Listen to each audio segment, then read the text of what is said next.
Salut les amis, aujourd'hui on décolle ensemble et je vais vous faire découvrir les vestiges du port artificiel Mulberry Bay situé à Arromanches. Alors ici en Normandie, à l'occasion des 80 ans du débarquement, vous allez pouvoir admirer les restes de cette incroyable structure que les Britanniques ont mis en place juste après le débarquement, c'est-à-dire à partir du 7 juin 1944. Mais avant de continuer, n'oubliez surtout pas de vous abonner si ce n'est pas encore fait, c'est complètement gratuit évidemment, et d'activer les notifications avec la petite cloche pour ne pas rater les prochaines vidéos. Alors il faut savoir qu'il y avait deux ports Mulberry, le A et le B, le A étant celui des Américains situé à Omaha Beach, qui n'a pas survécu à la tempête du 19 juin. Alors le port Mulberry Bay a été aussi très endommagé sur la plage ici à Gold, et des éléments du Mulberry A américain ont été récupérés pour le renforcer.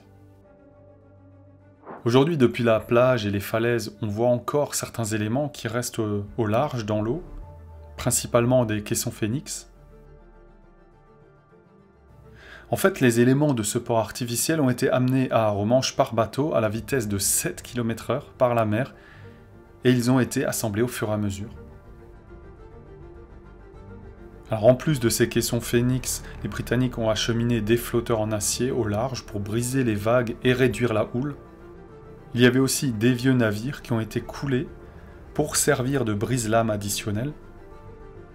On peut encore voir aujourd'hui l'un des gros pontons de déchargement échoué sur le sable.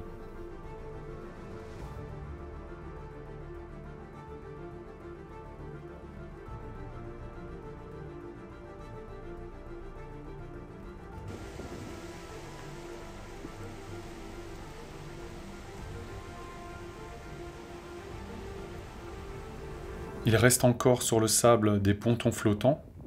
Il en reste encore plusieurs.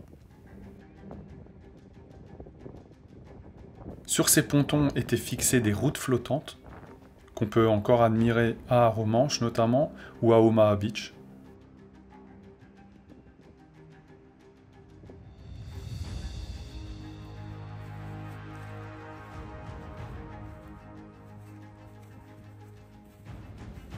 Il faut savoir aussi que ces routes flottantes, après la guerre, ont été récupérées en partie et ont été installées dans divers endroits en France, puisqu'il y a eu énormément de dégâts suite aux bombardements pendant la guerre, donc beaucoup de ponts étaient détruits, et pour les remplacer provisoirement, enfin souvent c'était du provisoire qui dure, comme à Orbourvire par exemple en Alsace, et ben ces ponts ont été réinstallés et sont restés de nombreuses années.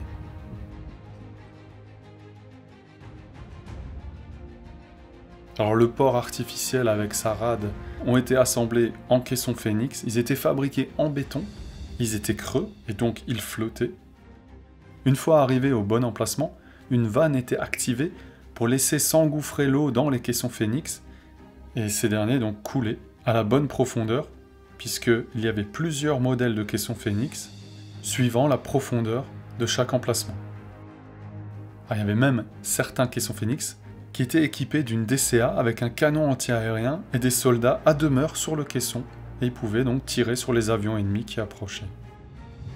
Le port Mulberry Bay a été vital pour le succès des opérations alliées après le jour J. Sa capacité à fonctionner malgré les défis posés par les conditions météorologiques et la logistique complexe a permis un soutien vraiment crucial aux troupes débarquées. Le port Mulberry Bay à Arromanches reste aujourd'hui un des témoignages impressionnants de l'ingéniosité, de la détermination alliée pendant la Deuxième Guerre mondiale.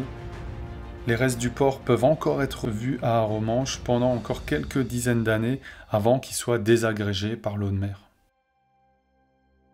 Je vous conseille d'ailleurs à Arromanches le musée commémoratif qui détaille l'histoire et son rôle crucial dans la libération de l'Europe.